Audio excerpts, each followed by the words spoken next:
Friends, आप सबका स्वागत है आपके अपने यूट्यूब चैनल फार्मा एमसीक्यू में। तो देखिए, बच्चों के बहुत से कमेंट्स थे कि मैम एनालिसिस पढ़ा दीजिए, है ना। तो मुझे लगा कि आपको ये कराना चाहिए ना। तो आज मैं लेके आई हूँ आपके लिए यूवी विजिबल स्पेक्ट्रोस्कोपी जो होती है, इसके क्वेश्चंस इस वीडियो में लेके आई हूँ। ओके। तो देखते हैं इसमें कैसे क्या क्वेश्चंस है। तो देखो, अभी आपकी रेलवे की वैकेंसी है और डिफरेंट डिफरेंट जितने भी आपके देखो, वैसे तो हमारा डिप्लोमा का स्टैंडर्ड सिलेबस आता है, हमारा जितने भी गवर्नमेंट फार्मासिस्ट एग्ज़ाम्स होते हैं ना। बट जो ये सेंट्रल लेवल के जो एग्ज़ाम्स होते हैं, जैसे आपका दिल्ली वाला हो गया, ये रेलवे हो गया, है ना। इनमें थोड़ा-सा अपना जो केमिस्ट्री वाला पोर्शन होता है, उसमें से भी क्वेश्चन बन जाते हैं। बहुत सारे क्वेश्चंस नहीं होते, बट ये होता है कि कुछ क्वेश्चंस आ जाते हैं ना। तो बच्चों को इसलिए बहुत हो रहा था, बहुत सारे मैसेजेस आ रहे थे कि मैम एनालिसिस पढ़ा दीजिए, कुछ क्वेश्चंस ही करा दीजिए उसके, है ना। तो इसलिए मैं आपके लिए इम्पोर्टेंट इम्पोर्टेंट इसमें क्वेश्चंस ले आई हूँ। ओके। ठीक है, तो देखिए फिर स्टार्ट करते हैं। स्टार्ट करने से पहले आप लोग चैनल पे नए हो, आप चैनल सब्सक्राइब नहीं किया, चैनल को प्लीज़ सब्सक्राइब कीजिएगा। वीडियो को लाइक करना, शेयर करना, कमेंट करना, बेल आइकन को प्रेस करना, ताकि जो आने वाले वीडियोज़ होते हैं उनके नोटिफिकेशन आप लोगों को मिल सके। और देखो बच्चों, मेरी वेबसाइट farmamcq.in पर मैंने क्रैश कोर्स चला के रखे हैं, जैसे आपका रेलवे के लिए, दिल्ली के लिए और आपका जो है हरियाणा के लिए, है ना। और तो आप उनको भी जाके विजिट कर सकते हो।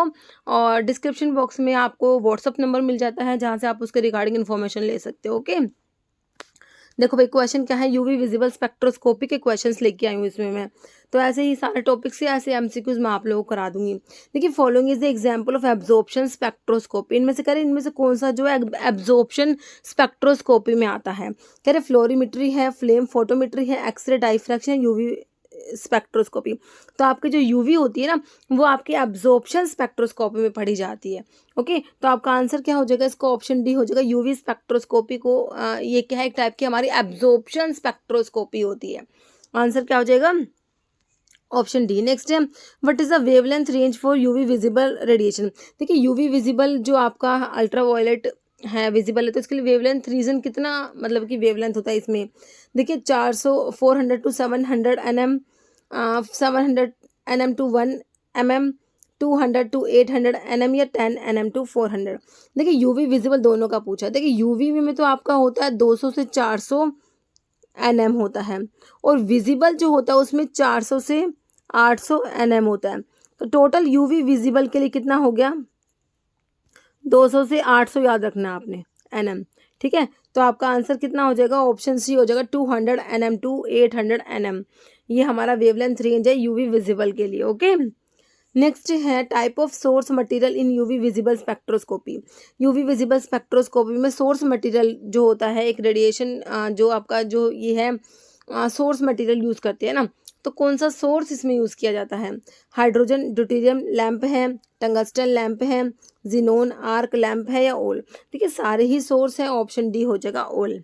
नेक्स्ट है, region of electromagnetic spectrum below 200 nm is known as, है ना। तो जो 200 nm के बिलो जो होता है हमारा जो यूवी जो विजिबल है, वो तो 200 टू 800 हमने पढ़ा यूवी विजिबल रीजन। तो 200 से नीचे जो होता है उसे क्या कहोगे, है ना। तो वो आपका होता है वैक्यूम यूवी होता है ना। तो आपका आंसर क्या हो जाएगा, ऑप्शन ए हो जाएगा, ये वैक्यूम यूवी में कंसिडर किया जाता है, ऑप्शन ए, है ना। नेक्स्ट हमारा क्वेश्चन क्या है, यूनिट ऑफ वेवलेंथ। वेवलेंथ का यूनिट क्या होता है, ये आप लोगों ने बताना है, वेवलेंथ का यूनिट। ओके। तो वेवलेंथ जो होता है हमारे, देखिए ऐसे हमारी ये वेव्स होती हैं ऐसे ना। तो देखिए, ये क्रस्ट होता है, ये ट्रफ होता है। तो दो कॉन्सिक्यूटिव क्रस्ट के बीच का जो डिफरेंस होता है, दिस इज वेवलेंथ, है ना। या फिर दो कॉन्सिक्यूटिव ट्रफ के बीच का डिफरेंस होता है, this is wavelength. Wavelength is expressed in lambda, this is known as lambda. Lambda में इसको एक्सप्रेस किया जाता है। ठीक है, दो कॉन्सिक्यूटिव क्रस्ट के बीच का जो ये ऐसे अपर वाला होता है इसे क्रस्ट बोलते हैं, लोअर वाला ये होता है इसे ट्रफ बोला जाता है। ठीक है, तो इनके बीच का दो कॉन्सिक्यूटिव क्रस्ट और दो कॉन्सिक्यूटिव ट्रफ के बीच का जो ये डिफरेंस है ना, जो डिस्टेंस है इन दोनों के बीच का, this is known as lambda, मतलब कि वेवलेंथ। तो आपसे वेवलेंथ का यूनिट पूछा है ना। तो डिस्टेंस का ही यूनिट होगा, क्योंकि एक टाइप की डिस्टेंस ही है ये। तो क्या होगा, डिस्टेंस का यूनिट इसमें ऑप्शन 2 हो जाएगा, मीटर हो जाएगा। ओके। तो नेक्स्ट है dash the distance between two adjacent crest और trough in a particular wave. तो मैंने अभी आपको बताया भाई ये भी कोई भी एक पर्टिकुलर वेव है, इसमें दो एग्जीक्यूटिव, ये दो क्रस्ट है या फिर दो ट्रफ के बीच का जो डिस्टेंस है वो मैंने आपको क्या बताया, वेव लेंथ होता है ना। ऑप्शन बी, ये वेव नंबर जो होता है मतलब कि 1 सेंटीमीटर, मतलब मान लो जी आपका कोई भी सब्सटेंस है उसमें से कितनी वेव पास होती है, 1 सेंटीमीटर में से कितनी वेव पास होती है, वो आपका वेव नंबर होता है। This is reciprocal of wave length, याद रखना है। Wave number is reciprocal of wave length. Okay, wave number क्या है, जो भी आपका वेव लेंथ है उसका रेसिप्रोकल, लैम्डा का रेसिप्रोकल जो होता है, this is known as wave number. Wave number को म्यू, ये न्यू बार से, ऐसे न्यू बार से इसको डिनोट किया जाता है। ठीक है, फ्रीक्वेंसी जो है ये होता है भाई एक मतलब कि एक पर्टिकुलर जो होता है टाइम में कितनी वेव्स पास हुई है, मतलब है ना, वो आपका फ्रीक्वेंसी होता है। मतलब कि 1 सेकंड में कितनी वेव पास होती है उसे क्या बोलते हो, फ्रीक्वेंसी बोलते हो। इसको हर्ट्ज में डिनोट करते हो, साइकिल पर सेकंड, है ना। तो इसका आंसर हो गया वेवलेंथ। और वेवलेंथ का यूनिट हमने देख लिया मीटर में, कोई डिस्टेंस का ही यूनिट होगा, मीटर होगा। ऑप्शन बी क्लियर है मेरे हिसाब से। ऐसा यूनिट ऑफ वेव नंबर, तो वेव नंबर बताया भाई कोई जो पर्टिकुलर 1 सेंटीमीटर का जो मतलब मान लीजिए सब्सटेंस है, 1 सेंटीमीटर में कितनी वेव पास होती है ना, वो वेव नंबर होता है। वेव नंबर को मतलब न्यू बार से, ये होता है न्यू बार से डिनोट करते हो। और जो होता है यूनिट क्या होगा भाई, ये रेसिप्रोकल है वेवलेंथ का, तो वेवलेंथ को आपने मीटर कहा तो ये मीटर इनवर्स हो जाएगा, है कि नहीं। तो आंसर क्या होगा, मीटर इनवर्स, ऑप्शन बी। ठीक है, नेक्स्ट है तो वेव नंबर के बारे में लिखा और रेसिप्रोकल ऑफ वेवलेंथ पता है हमें। It is defined number of wave per unit length. ठीक है, since the unit of wavelength is metre, unit of wave number is inverse of metre. बिल्कुल बढ़िया। जैसे dash is defined as total number of waves which can pass through space of 1 centimetre. तो अभी बताया भाई 1 centimetre से कितनी wave पास हो रही है, तो उसको क्या कहोगे, वही तो होता है वेव नंबर, जो रेसिप्रोकल ऑफ वेवलेंथ होता है, न्यू बार से डिनोट किया और यूनिट हमने बताई थी metre inverse. This is known as wave number, wave number, option A. ठीक है ना, वेव नंबर। नेक्स्ट है रेसिप्रोकल ऑफ वेवलेंथ, क्या बताया भाई, वेवलेंथ को लैम्डा से डिनोट करते हो। Reciprocal of lambda is known as nu bar, मतलब कि वेव नंबर, है ना। तो वेव नंबर कौन से ऑप्शन में है, ऑप्शन ए में वेव नंबर हो गया। नेक्स्ट है in UV spectroscopy sample cells are made up of. भाई यूवी स्पेक्ट्रोस्कोपी में सैंपल सेल्स होती है, वो किसकी बनी होगी, मेटल, पॉलीस्टायरीन, स्टेनलेस स्टील, ये क्वार्ट्ज होता है, क्वार्ट्ज, ऑप्शन डी क्वार्ट्ज होता है इसमें। जैसे source of light in UV spectrophotometer में लाइट का सोर्स क्या है, हाइड्रोजन डिस्चार्ज लैंप है, नरनेस्ट ग्लोवर, ग्लोबर सोर्स है नन। तो ये ना हाइड्रोजन डिस्चार्ज लैंप यूज होता है, बाकी नरनेस्ट ग्लोवर, ग्लोबर सोर्स ये आप IR में पढ़ोगे, उसमें यूज होते हैं। जैसे कॉमनली यूज डिटेक्टर इन यूवी स्पेक्ट्रोफोटोमीटर में कॉमनली कौन सा डिटेक्टर यूज किया जाता है, भाई डिटेक्टर्स इंपॉर्टेंट होते हैं, है ना। तो आपको एटलीस्ट इनके नाम तो, सभी में डिटेक्टर्स के नाम तो आपको पता होने चाहिए, भाई यूवी है, विजिबल है, बाकी आपके जो क्रोमेटोग्राफी में गैस लिक्विड है, मतलब इनके डिटेक्टर्स के नाम तो एटलीस्ट आपको पता होने चाहिए, है ना। मोस्ट कॉमनली यूज डिटेक्टर आपसे पूछा है, किस में पूछा है, यूवी के लिए, है ना। तो देखो थर्मोकपल है, फोटो मल्टीप्लायर, बोलोमीटर, तो ना फोटो मल्टीप्लायर ट्यूब्स होती है, ऑप्शन 2 हो जाएगा, है ना। नेक्स्ट है correct energy value order for electronic transition in UV. भाई क्वेश्चन ना इम्पोर्टेंट है, ये ना आता है एग्जाम में, है ना। तो एनर्जी वैल्यू ऑर्डर पूछते हैं। तो देखो आप जो ये यूवी होता है ना, इसमें डिफरेंट डिफरेंट, भाई देखो इसमें क्या होता है, ट्रांजिशन होते हैं, इलेक्ट्रॉन्स जो होते हैं वो ग्राउंड स्टेट से एक्साइटेड स्टेट में जाते हैं, है ना। जो एनर्जी जो होती है रेडिएशन को अब्जॉर्ब करती है और ग्राउंड से एक्साइटेड स्टेट में जाते हैं। इसमें डिफरेंट डिफरेंट ट्रांजिशंस होते हैं, है ना। तो देखो सिग्मा से सिग्मा स्टार, सिग्मा बॉन्डिंग से सिग्मा एंटी बॉन्डिंग होता है ना। फिर आपका जो नॉन बॉन्डेड इलेक्ट्रॉन होते हैं उनसे आपका सिग्मा स्टार, मतलब कि सिग्मा एंटी बॉन्डिंग में जाते हैं। फिर आपके जो पाई होते हैं, पाई से पाई स्टार होता है, पाई बॉन्डिंग से पाई एंटी बॉन्डिंग में। और एक आपका होता है एन से पाई स्टार, एन से मतलब पाई स्टार, मतलब कि नॉन बॉन्डिंग से पाई एंटी बॉन्डिंग में ट्रांजिशन। ये 4 टाइप के होते हैं। तो सबसे ज़्यादा देखो सिग्मा बॉन्ड जो होता है हमारा, सिग्मा बॉन्ड ये सबसे स्ट्रॉन्ग बॉन्ड होता है। तो सबसे ज़्यादा एनर्जी किसके लिए लगेगी, सबसे ज़्यादा एनर्जी की रिक्वायरमेंट इसके सिग्मा स्टार के लिए होगी। एक बात याद रखना, एनर्जी ज़्यादा होगी तो वेवलेंथ कम होगा। Energy is inversely proportional to wavelength. जिसकी एनर्जी ज़्यादा उसका वेवलेंथ कम, इसको याद कर लेना, ठीक है, याद रखना इस बात को। अब सबसे ज़्यादा एनर्जी आपको सिग्मा सिग्मा स्टार के लिए चाहिए, तो लास्ट वाले में आपका सिग्मा सिग्मा स्टार आना चाहिए। वो आपको देखो कौन सा ऑप्शन में आ रहा है, सिग्मा सिग्मा स्टार आपका, तो आप ये ऑप्शन बी को तो काट दो। सबसे ज़्यादा एनर्जी तो सिग्मा सिग्मा स्टार के लिए चाहिए, ठीक है, तो आपका एक ऑप्शन कट चुका। उसके बाद चाहिए नॉन बॉन्डिंग से सिग्मा एंटी बॉन्डिंग के लिए एन से सिग्मा स्टार, तो ये वाला काट दो। दूसरे नंबर पे एन से सिग्मा स्टार वाला आएगा। अब दो ऑप्शन पे आ गए। फिर तीसरे नंबर पे होगा आपका पाई पाई स्टार, तो ये पाई पाई स्टार लास्ट वाले में है और सबसे कम एनर्जी चाहिएगी आपके एन पाई स्टार के लिए। तो याद रखना सबसे ज़्यादा जो एनर्जी जो है, हाईएस्ट एनर्जी किसके लिए रिक्वायर्ड होती है, सिग्मा सिग्मा स्टार के लिए, क्योंकि सिग्मा बॉन्ड बहुत स्ट्रॉन्ग होता है, आपको पता ही है। और जो लोवेस्ट जो है किसके लिए रिक्वायरमेंट होगी, एन पाई स्टार के लिए, ठीक है। मतलब कि स्टार का मतलब होता है ये एंटी बॉन्डिंग की बात हो रही है ना। ये सिग्मा के बॉन्डिंग से सिग्मा के एंटी बॉन्डिंग में, ये जो नॉन बॉन्डिंग इलेक्ट्रॉन होते हैं वो पाई एंटी बॉन्डिंग में, ठीक है। तो ये एनर्जी वाला जो है ये सीक्वेंस याद रखना है ना। तो जिसकी एनर्जी ज़्यादा उसकी वेवलेंथ कम, सिग्मा सिग्मा स्टार की हाईएस्ट एनर्जी, तो आप कह सकते हो लोवेस्ट वेवलेंथ कह सकते हो, है कि नहीं। इसकी लोवेस्ट एनर्जी तो हाईएस्ट वेवलेंथ, ठीक है। समझ आ रहा है मेरे हिसाब से। ऑप्शन डी क्लियर हो चुका हमारा। जैसे in UV spectroscopy lowest energy is required for transition of, तो अभी बताया सिग्मा सिग्मा स्टार के लिए आपको क्या हाईएस्ट एनर्जी की रिक्वायरमेंट होती है, हाईएस्ट एनर्जी मतलब कि आपका लोवेस्ट वेवलेंथ, है ना। और आपकी जो लोवेस्ट सबसे कम एनर्जी लास्ट वाला जो मैंने आपको बताया था कौन सा, एन पाई स्टार था, जो कि आपको ऑप्शन डी में दे रखा है ना। तो ऑप्शन डी हो जाएगा, lowest energy is required for transition of non bonding to pi antibonding and to pi star, okay, option D. जैसे in UV spectroscopy highest energy is required for transition of, अभी मैंने आपको बताया भाई sigma bond बहुत strong होता है, sigma से सिग्मा के एंटी बॉन्डिंग में ट्रांजिशन के लिए हाईएस्ट एनर्जी की रिक्वायरमेंट होगी, ओके। तो ये ऑप्शन ए में ही दिया हुआ है आपको, ओके। नेक्स्ट है dash is defined as any isolated covalently bonded group that shows characteristic absorption in the ultraviolet और विजिबल रीजन, है ना। तो ये जो होते हैं क्या होते हैं, ऑक्सोक्रोम या क्रोमोफोर या बोथ, तो ये हमारे क्रोमोफोर्स होते हैं जो कलर इम्पार्ट करते हैं, मतलब कि कलर के लिए रेस्पॉन्सिबल होते हैं, कलर इम्पार्ट करते हैं, क्या करते हैं, कलर इम्पार्ट करते हैं, कलर के लिए रेस्पॉन्सिबल होते हैं।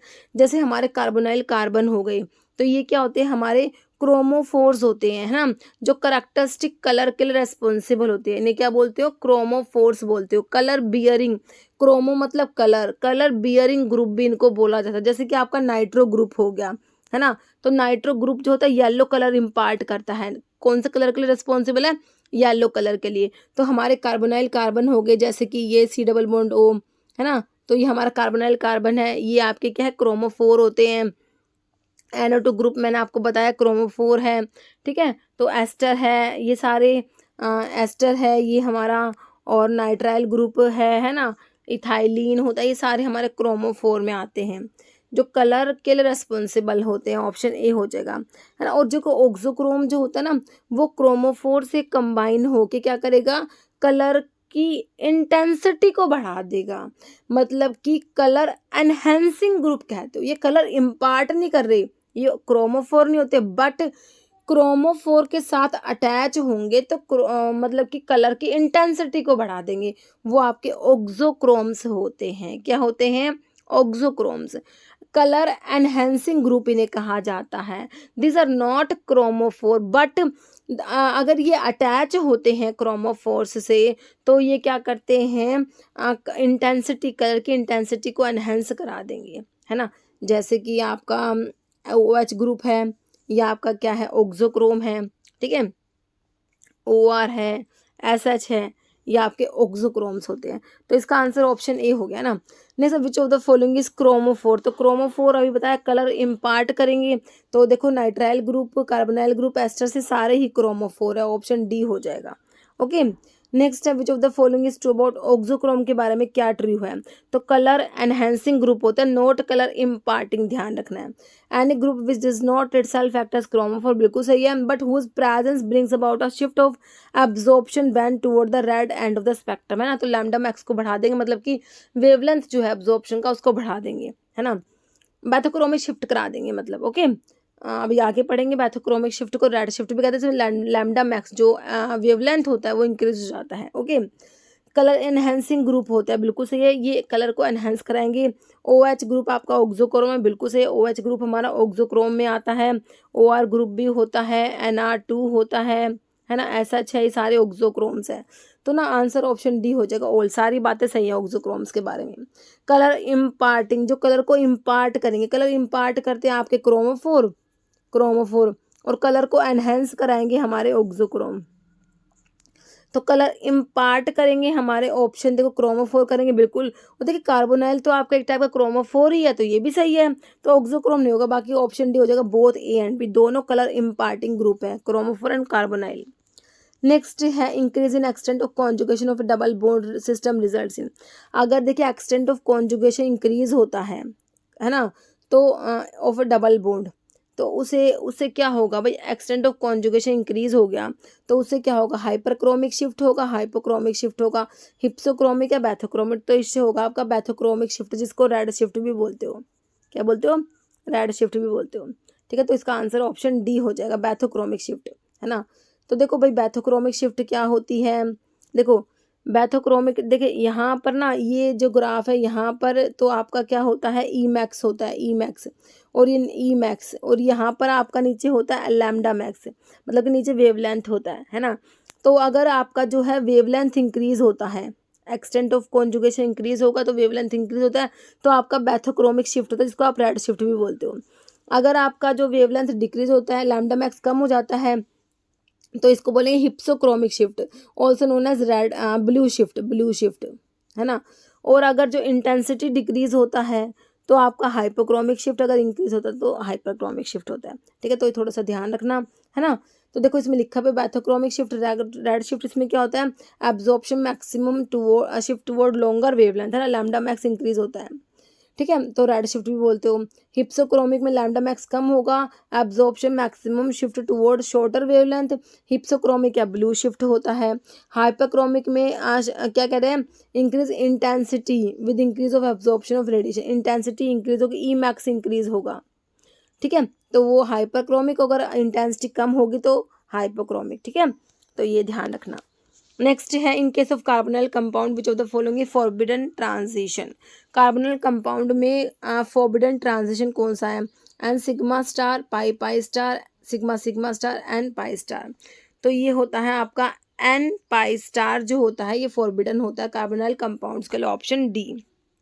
नेक्स्ट है in UV spectroscopy propane shows the following transition, है ना। तो प्रोपेन मतलब कि 3 कार्बन है इसमें, प्रोपेन है, सिंपल है ना, तो आप इसको बना दो, सिंपल है, इसमें प्रोपेन है आपका, एल्केन में आ रहा, कोई डबल बॉन्ड प्रेजेंट नहीं है, तो इसमें देखो जहाँ पर डबल बॉन्ड होता है वहाँ पर पाई बॉन्ड होगा, मतलब कि ऐसे बनाओ, पाई बॉन्ड होगा, और जो सिंगल बॉन्ड होता है उसमें आपका सिग्मा बॉन्ड होगा, है ना। और आपके जो एन नॉन बॉन्डिंग के लोन पेयर प्रेजेंट होना चाहिए, जैसे कि आपके कोई भी हिटेरो एटम होंगे, ऑक्सीजन नाइट्रोजन सल्फर होगा तो आपके लोन पेयर प्रेजेंट होंगे, ठीक है।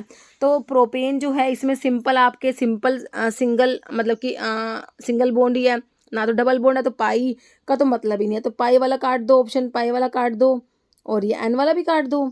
तो इसमें प्रोपेन में कौन से ट्रांजिशन होंगे, तो मेरे हिसाब से मेरी बात आपको समझ आ गया, सिग्मा सिग्मा स्टार ही होंगे, है ना, क्योंकि इसमें ना तो डबल बॉन्ड है, ना ही आपके लोन पेयर प्रेजेंट है, नॉन बॉन्डिंग इलेक्ट्रॉन भी नहीं होंगे, पाई इलेक्ट्रॉन भी नहीं होंगे, तो पाई वाला, जब पाई इलेक्ट्रॉन है ही नहीं तो पाई का ट्रांजिशन कहाँ से होगा, पाई वाला नहीं होगा, नॉन बॉन्डिंग नहीं है तो नॉन बॉन्डिंग वाला भी नहीं होगा, हाईएस्ट एनर्जी वाला होगा सिग्मा सिग्मा स्टार, है ना। तो ऑप्शन ए हो जाएगा, सिग्मा सिग्मा स्टार होता है प्रोपेन में। तो इस टाइप के ट्रांजिशंस जो होते हैं यू इनके लिए ना बहुत ही आपकी जो होती है जो 200 nm से नीचे का जो रीजन होता है ना उसमें ये ट्रांजिशन शो करते हैं। तो ये हमारे यूवी में इनको हम स्टडी नहीं कर सकते, क्योंकि यूवी का रेंज हमारा 200 से ऊपर होता है, 200 to 800 यूवी विजिबल का पढ़ते हो आप लोग, यूवी का 200 से 400 है ना। तो इस टाइप के ट्रांजिशंस के लिए जो आपका ये जो होता है 200 से कम चाहिए होता है, मतलब कि बिलो 200, जो कि आपका वैक्यूम यूवी जिसमें आपने कहा था ना, तो वहाँ पर इनको स्टडी करना पड़ता है। इनको इसमें यूवी में स्टडी नहीं करते हमारा जो यूवी होता है, ठीक है। तो ये आंसर ऑप्शन ए हो गया, सिग्मा सिग्मा स्टार। नेक्स्ट है बैथोक्रोमिक शिफ्ट इन्वॉल्व। तो बैथोक्रोमिक शिफ्ट मैंने आपको बताया रेड शिफ्ट कहते हैं, जिसमें लैम्डा मैक्स क्या हुआ था, इंक्रीज हुआ था, है ना। देखो, इंक्रीज इन इंटेंसिटी इंक्रीज होती है तो वो आपका बैथोक्रोमिक नहीं होता, हाइपरक्रोमिक होता है। इंटेंसिटी डिक्रीज होगी तो वो भी आपका हाइपोक्रोमिक होगा। Increase in wavelength of maximum absorption, lambda max increase होगा तो बैथोक्रोमिक होगा, बिल्कुल सही, ऑप्शन सी। बाकी अगर लैम्डा मैक्स कम होता है, अगर कह रहे डिक्रीज होगा तो वो आपका हिप्सोक्रोमिक मतलब कि ब्लू शिफ्ट था। तो ये ऑप्शन सी सही है ना। नेक्स्ट है if analytical work has to be carried out in UV, cuvette किसकी बनी होगी, तो ये ना क्वार्ट्ज की बनी होती है, हमने देखा था, ऑप्शन 4 हो जाएगा, क्वार्ट्ज, है ना। नेक्स्ट है which of the following solvent is use for UV spectroscopy, के लिए कौन से सोलवेंट यूज किए जाएंगे, तो इथेनॉल, वाटर, साइक्लोहेक्सेन। तो देखो इन सब में ना कोई भी इथेनॉल, वाटर, साइक्लोहेक्सेन, इनको यूवी के लिए यूज कर सकते हो। वाटर यूज हो सकता है ना, साइक्लोहेक्सेन है, तो ऑप्शन ना इसका डी हो जाएगा ऑल, ठीक है। नेक्स्ट है bathochromic shift is also cold, तो बैथोक्रोमिक शिफ्ट को मैंने आपको बताया कि रेड शिफ्ट बोलते हो, और आपका हिप्सोक्रोमिक शिफ्ट जो होता है, हिप्सोक्रोमिक शिफ्ट, इसको ब्लू शिफ्ट बताया। तो बैथोक्रोमिक को रेड शिफ्ट करो, ऑप्शन 3 में दिया है, ओके। नेक्स्ट है number of waves passing a point पर सेकंड, एक पॉइंट से एक सेकंड में कितनी वेव पास हो रही है, तो मैंने आपको बताया था इसे फ्रीक्वेंसी कहते हैं। कोई भी एक पॉइंट है उसे एक सेकंड में कितनी वेव पास हो रही है वो फ्रीक्वेंसी होता है, और कोई भी 1 सेंटीमीटर में से कितनी वेव पास होती है वो आपका वेव नंबर होता है ना, ठीक है। और दो कॉन्सिक्यूटिव क्रस्ट और ट्रफ के बीच का डिफरेंस जो होता है दिस इज वेव लेंथ, ठीक है। तो ये आपका हो गया फ्रीक्वेंसी, जिसको मेजर करते हैं हर्ट्ज में, हर्ट्ज, ओके, साइकिल पर सेकंड, ओके। तो ऑप्शन डी हो गया। नेक्स्ट है, तो ये लिखा हुआ frequency is the number of waves per unit time, wave number of wave per unit length, wave length of one wave, ठीक है, वन वेव। नेक्स्ट है match the following term use for explanation, क्या लिख दिया, अच्छा आपको ना मतलब ये कुछ मतलब ऊपर अलग लिखा गया, हम मैच करने हैं आपको इनको, है ना। देखो भैया, तो इसको मैच करते हैं हम लोग, ठीक है, चलो मैच करो। रेड शिफ्ट कहा है, तो रेड शिफ्ट किसे कहा आपने, बैथोक्रोमिक शिफ्ट को कहा। बैथोक्रोमिक शिफ्ट को क्या कहा, रेड शिफ्ट कहा, जिसमें कि लैम्डा मैक्स इंक्रीज हो रहा था, क्या हो रहा था, लैम्डा मैक्स इंक्रीज हो रहा था। Increase in wavelength of absorption, तो ऑप्शन पी का 2 हो गया, बिल्कुल होगा पी का 2। आपको सिर्फ 2 ही ऑप्शन मिला, तो आपने 2 ऑप्शन काट देने हैं, 2 ऑप्शन पे आप आगे, है ना। ब्लू शिफ्ट आपको पता है जो होता है हिप्सोक्रोमिक शिफ्ट, क्या बोलते हैं इसको, हिप्सोक्रोमिक शिफ्ट, इसमें डिक्रीज होता है वेवलेंथ ऑफ अब्जॉर्प्शन, तो एस का 4 होगा। अब एस के 4 से आपका ये ऑप्शन भी कट गया, तो आंसर तो ऑप्शन आपका डी आ गया। बाकी देख लो, ऑक्सोक्रोम तो कलर एनहेंसिंग ग्रुप होते हैं, कलर को एनहेंस कराते हैं, क्रोमोफोर के साथ में अटैच हो जाएंगे तो इंटेंसिटी जो कलर की वो बढ़ा देते हैं ऑक्सोक्रोम से ना। तो ऑक्सोक्रोम्स में आपका अमीनो ग्रुप आ जाएगा, है ना, क्योंकि कार्बोनाइल ग्रुप तो आपका क्रोमोफोर में आता है, कलर इम्पार्टिंग मतलब कलर के लिए रेस्पॉन्सिबल कलर इम्पार्टिंग ग्रुप होते हैं, है ना। तो क्रोमोफोर मतलब कि आर का 1 हो जाएगा, जो आर का 1 दे रखा है, और क्यू का 3, ठीक है। तो अमीनो ग्रुप आपका ऑक्सोक्रोम है और कार्बोनाइल ग्रुप क्रोमोफोर, ठीक है, समझ आ गया, ऑप्शन डी बिल्कुल आ गया। नेक्स्ट है maximum absorption is shifted to longer wavelength, वही है बैथोक्रोमिक शिफ्ट, जिसको आपने और क्या कहा था, रेड शिफ्ट भी कहा था, है ना। और हिप्सोक्रोमिक शिफ्ट को हमने ब्लू शिफ्ट कहा था। Maximum absorption shifted to shorter wavelength, है ना, वो हिप्सोक्रोमिक शिफ्ट होगा, ठीक है। तो ऑप्शन ए मेरे हिसाब से समझ आ गया आपको, बैथोक्रोमिक शिफ्ट। अच्छा, हिप्सोक्रोमिक शिफ्ट को, वही है हिप्सोक्रोमिक शिफ्ट को और क्या कहा था हमने, क्या कहा था, ब्लू शिफ्ट कहा था। Option 2 hypsochromic shift, blue shift, red shift, bathochromic shift, है ना, ठीक है, ध्यान रहेगा सारा, ठीक है। ऑप्शन 2 राइट हो गया। तो इसमें 30 क्वेश्चंस थे यूवी विजिबल के, ठीक है। तो मेरे हिसाब से थोड़ा सा टॉपिक मैं आपको क्लियर कर पाई हूँ, है ना। बाकी और भी अभी इस टाइप की वीडियोस लेके आऊँगी, टेंशन ना लो, है ना। तो अभी एक क्वेश्चन जिसका आंसर आप लोग बताओ। मैंने आपको वेवलेंथ, वेव नंबर, फ्रीक्वेंसी सारा अच्छे से बताया। तो अभी आपने बताना है unit of wavelength is centimetre inverse, metre, L length inverse या केएम इनवर्स, ठीक है। तो इसका आंसर आप लोगों ने कमेंट बॉक्स में देना है। इस वीडियो में इतना ही। अगर आपको वीडियो अच्छी लगे इसे लाइक करना, शेयर करना, चैनल पर नए हैं तो मैं आप लोगों से रिक्वेस्ट है कि चैनल को प्लीज सब्सक्राइब जरूर करना। Okay, thank you.